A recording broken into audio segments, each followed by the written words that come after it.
Assalamualaikum dan salam sejahtera. Nama saya Muhammad Remi bin Muhammad Ali dan saya akan bentangkan pengenalan. Tempo pendudukan Jepun di Sarawak adalah salah satu peristiwa paling penting dalam sejarahnya. Sarawak telah diserang oleh Jepun semasa Perang Dunia Kedua. Jepun dengan pantasnya menguasai Sarawak yang meluas dari Miri ke Kuching.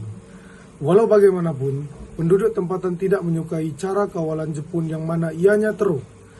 Beberapa perbuatan keji dilakukan terhadap penduduk tempatan.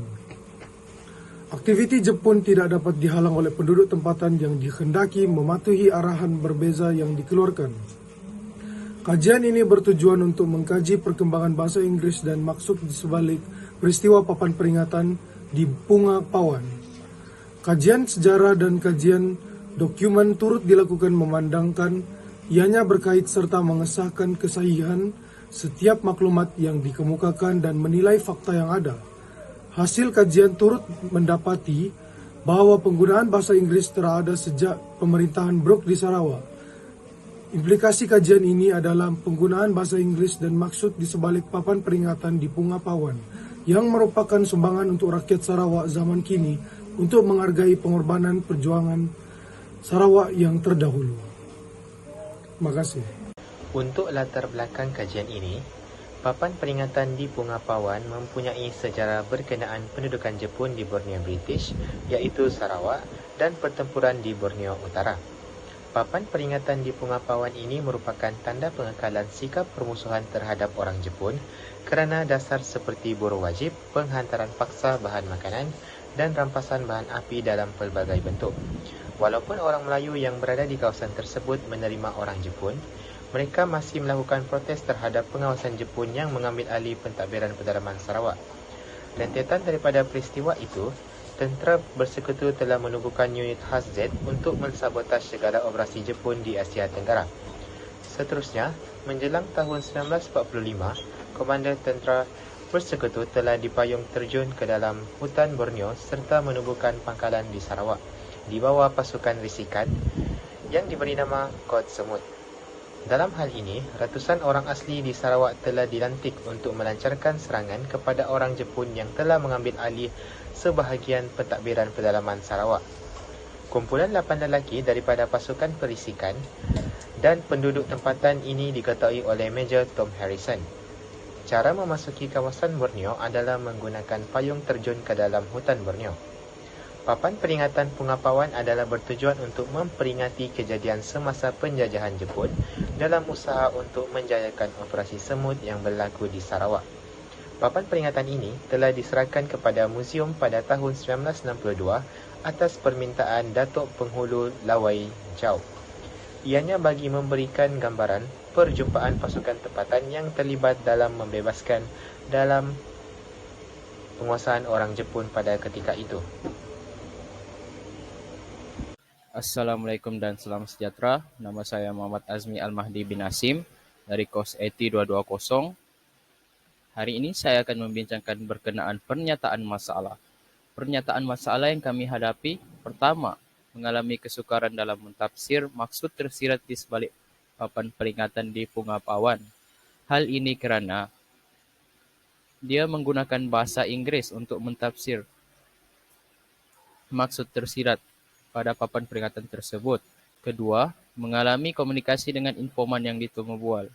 Hal ini kerana kami pelajar dari Sabah ingin menemu bual staf yang merupakan orang Sarawak dan menggunakan bahasa Melayu Sarawak. Ketiga, kami mengalami kesukaran untuk mendapatkan info dari sumber internet. Hal ini kerana sumber internet cukuplah terhad dan kami juga harus memahami sejarah terdahulu untuk mengkaji dengan lebih mendalam. Terima kasih. Salam sejahtera. Saya Bintai Mana Mawar dan saya dari kelas AT220-3E. Nomor metrik saya adalah 2022 930863. Persoalan bagi kajian kami yaitu ada 3. Yang pertama, di manakah asal-usul papan peringatan atau di manakah terletaknya Pungapawan?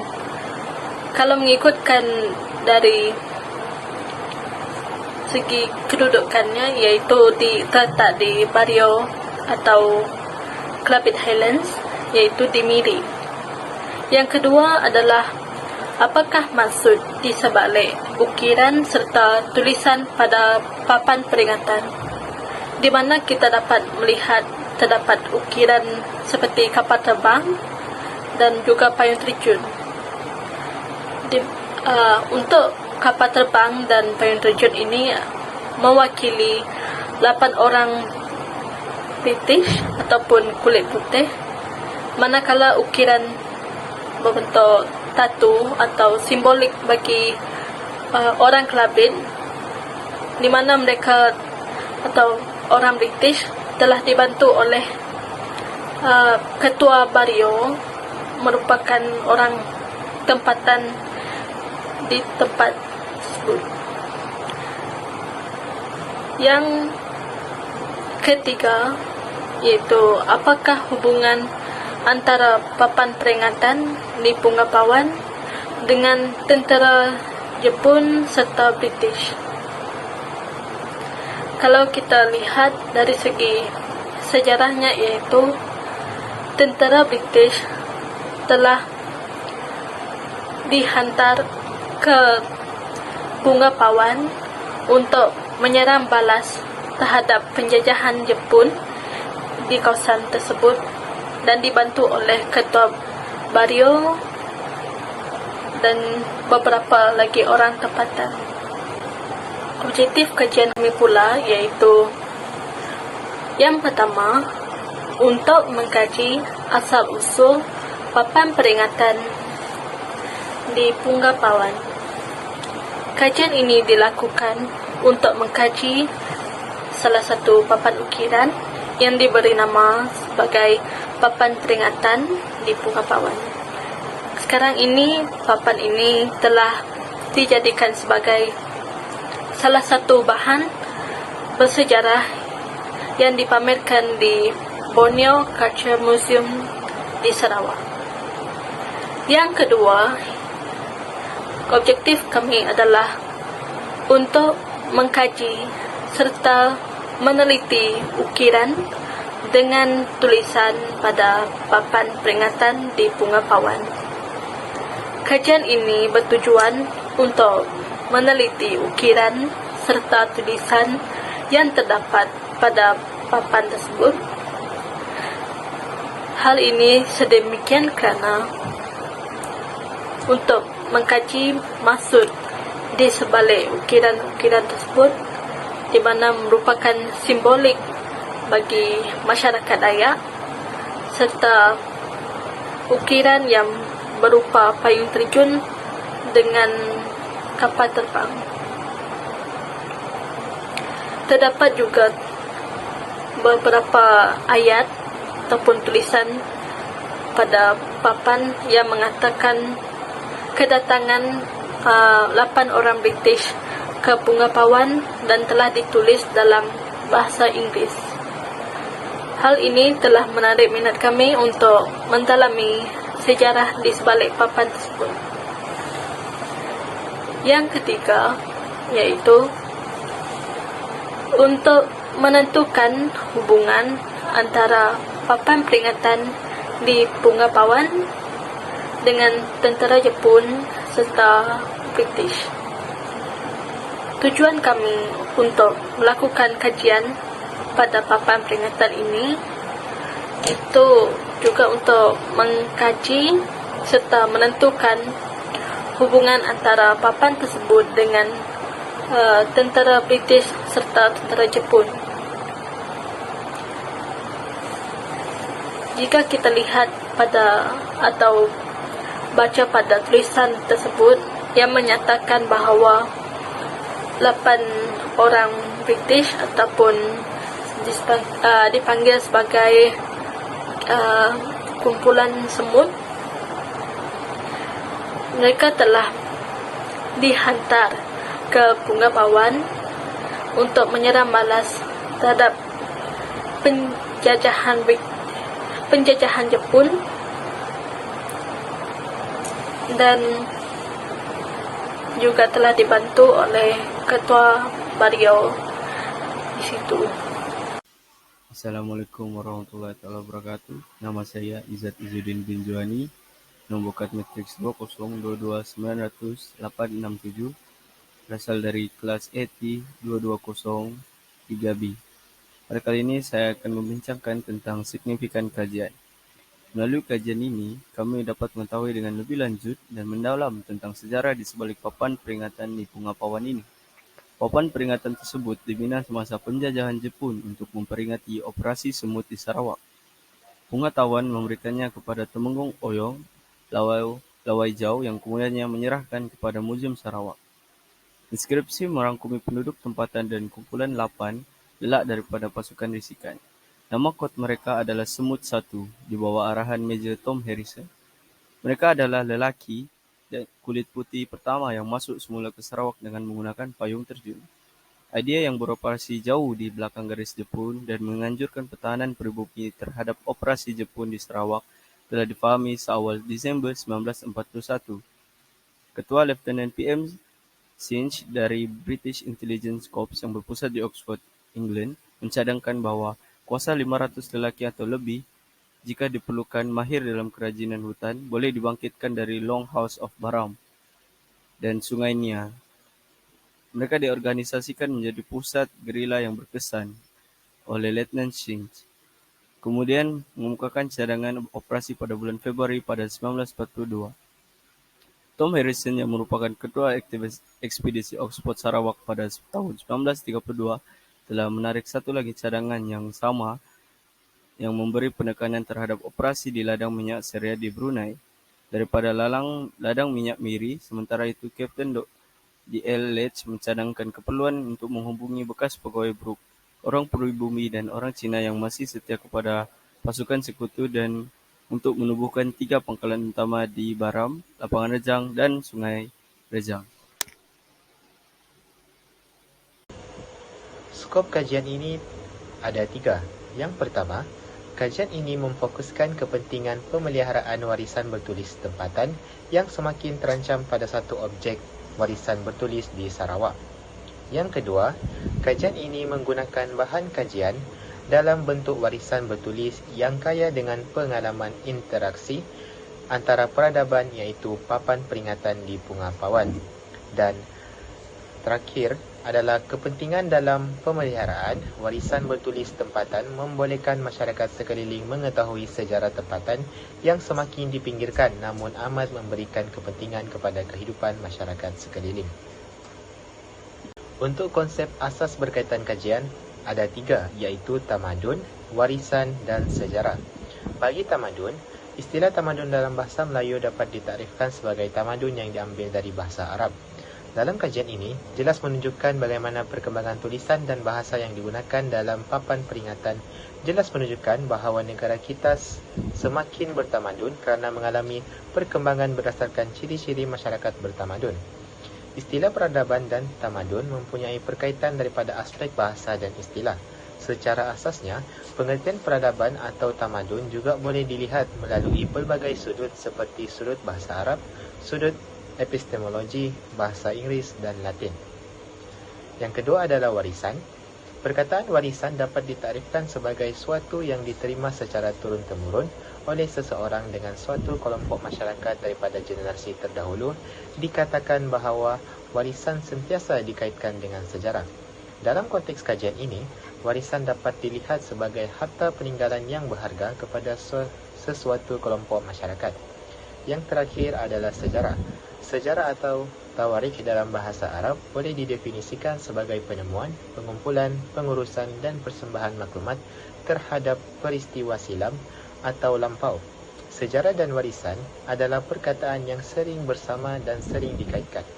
Perbezaan antara sejarah dan warisan ialah sejarah merupakan kajian peristiwa lalu, terutamanya dalam urusan manusia, manakala warisan merujuk kepada objek berharga atau harta peninggalan yang telah diturunkan dari generasi terdahulu. Warisan sejarah yang dikaji dalam kajian ini ialah warisan bertulis tempatan iaitu papan peringatan di Pengapauan di mana ianya merupakan tinggalan sejarah yang berlaku semasa pertempatan orang Jepun di Sarawak yang kurang disenangi oleh masyarakat setempat. Sorotan literatur. Tinjauan literatur membincangkan mengenai kajian lepas yang berkaitan dengan tajuk utama dalam kajian lapangan ini, di mana sumber-sumber kajian literatur didapati melalui artikel jurnal sahaja. Hal ini kerana kajian lepas memainkan peranan penting sebagai rujukan pengaji dalam menganalisis pemboleh ubah utama dalam kajian lepas. Selain itu, pengkaji dapat mencapai objektif kajian dengan merujuk teori, konsep, dan fakta dalam kajian lepas. Tambahan lagi, setelah menganalisis dan menelaah kajian lepas daripada pengkaji lain, tentunya pengaji dapat memperolehi data-data terkumpul dan dapat memastikan tiada pengulangan kajian dilakukan di kawasan yang sama. Terima kasih. Jadi selepas itu kita akan membincangkan tentang kaedah penyelidikan. Pada kajian pada kali ini, terdapat 2 kaedah penyelidikan yang telah digunakan bagi menggali maklumat dengan lebih cepat, lebih lanjut sekaligus menyempurnakan kajian ini. Kaedah penyelidikan yang pertama telah dilakukan ialah melalui temu bual dan kedua merupakan melalui rujukan internet. Pada seksyen ini, kita akan memahami lebih lanjut tentang kaedah yang telah digunakan pada kajian kali ini. Okey, yang pertama iaitu kaedah temu bual. Dalam kaedah temu bual ini, kami semua telah mengunjungi Borneo Culture Museum yang terletak di Kuching, Sarawak dan telah menemu bual 2 orang pekerja yang sedang bertugas pada masa tersebut. Kami memulakan sesi temu bual kami dengan memperkenalkan diri kami masing-masing dan menjelaskan niat kami yang ingin mengetahui dengan lebih lanjut tentang papan peringatan di Pengapauan tersebut. Dan kaedah yang kedua ialah melalui rujukan internet. Berkaitan dengan rujukan internet pula, kami menggali lebih banyak lanjut maklumat di internet seperti laman web, akhbar maupun artikel yang berkaitan dengan papan peringatan di Pengapauan tersebut. Seterusnya, kaedah pengumpulan data. Kami melakukan pengamatan dan pencatatan secara sistematis terhadap batu tersebut. Dengan teknik observasi, peneliti biasanya akan ke lokasi yang berkaitan dan memutuskan bagaimana keadaan batu tersebut ataupun bentuk batu tersebut, apakah tulisan yang ada di batu tersebut, agar maklumat yang kami akan sampaikan kepada orang lain tidak salah dan ianya sahih kerana kami sendiri telah melihat objek tersebut. Setelah itu kami melakukan wawancara. Wawancara ini kami lakukan secara langsung dengan responden, iaitu pegawai di sana sendiri yang diberi nama Puan Malisa binti Abdul Kadir. Mendapatkan informasi yang sesuai dengan penelitian yang sedang kami lakukan, itulah yang kami cari, iaitu kami terus kepada pegawai yang bertugas itu sendiri. Ada 2 teknik dalam melakukan wawancara, iaitu wawancara secara mendalam ataupun secara kelompok terfokus. Teknik pertama merupakan teknik yang digunakan untuk menanyai responden secara perseorangan dan dilakukan secara intensif dan mendalam dalam menjawab hal-hal yang ditanyakan kepadanya. Kami pula melakukan soal selidik secara tertutup, iaitu terus kepada pegawai yang bertugas untuk batu peringatan tersebut. Hal ini dilakukan agar maklumat yang kami peroleh semasa soal selidik ini sahih dan dipercayai. Kaedah analisis data. Kami telah membuat pengumpulan data untuk kajian kami dengan menggunakan kaedah temu ramah. Temu ramah ini dijalankan di Borneo Culture Museum pada 11 November 2022. Pegawai yang ditemu ramah oleh kami ialah Puan Malisa binti Abdul Kadir. Beliau merupakan seorang pegawai yang bertugas untuk mengendalikan batu peringatan Pengapauan. Selain itu, kami juga telah menjalankan kajian kami dengan menggunakan pencarian data melalui buku digital. Buku digital ini telah diemailkan kepada saudari Bintang Ima pada 22 November 2022 oleh Puan Malisa sendiri. Antara isi-isi yang terdapat dalam buku ini seperti perjalanan prajurit negara kita dalam menentang pihak Jepun, Terdapat beberapa sumber juga yang diemailkan oleh Puan Malisa kepada rakan kami seperti Sarawak under the throes of war, reflection of a Z Special Force operation by Lim Bing Hai and Gabriel Tan.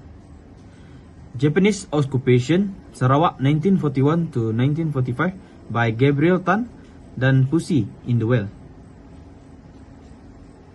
Tidak terlupa juga Japanese Occupation of Sarawak 1941 to 1945 by Julita Lim. Berdasarkan kajian daripada tentang papan peringatan di Pungapawan ini, kita dapat tahu bahawa pernah terdapat bukti penjajahan komunis yang bertempat di Bario Sarawak. Berikutan dengan penjajahan ini, penduduk serta beberapa risikan orang putih telah melakukan operasi untuk menentang penjajahan Jepun melalui Operasi Semut. Perjalanan kisah serang hendap terhadap komunis Jepun ini telah diceritakan dan diukir pada papan peringatan di Pungapawan untuk memperingati keberanian pahlawan dalam memperjuangkan kemerdekaan dari penjajahan Jepun.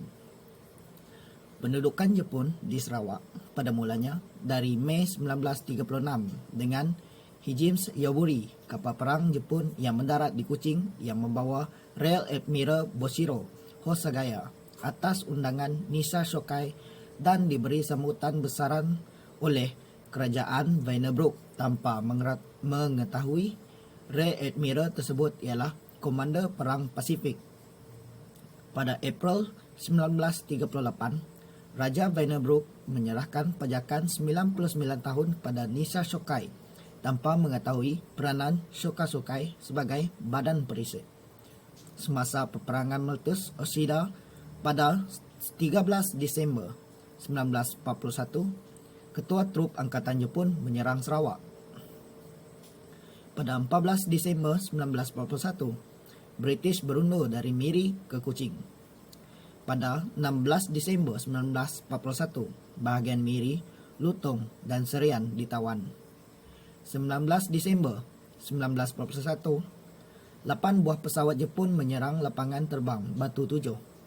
Pada 23 Disember 1941, tengah malam Angkatan Jepun telah mendarat di Kuching melalui Santubong. 24 Disember 1941, 1,600 astana ditawan, Setiausaha Pertahanan Sarawak ditawan dan bendera Jepun dinaikkan menandakan Kuching ditawan. Maka bermulalah pemerintahan Jepun di Sarawak sehingga 3 tahun berikutnya, dan batu peringatan Pungapawan merupakan salah satu penceritaan perjuangan para jurid negara menentang pihak Jepun. Kesimpulannya, kajian tentang papan peringatan di Pawan Punga ini merupakan bukti daripada keberanian dan kerjasama antara kedua belah pihak dapat memupuk semangat dalam jati diri kita untuk mengekalkan keamanan negara. Dengan keazaman yang teguh serta semangat tidak mudah mengalah, kita mampu memberi keharmonian yang kekal untuk menentang kezaliman dan kekejaman penjajah luar. Oleh itu, haruslah kita sentiasa memperingati dan sentiasa mempertahankan semangat juang anak muda generasi akan datang untuk berjuang menjaga keamanan negara daripada segala ancaman luar.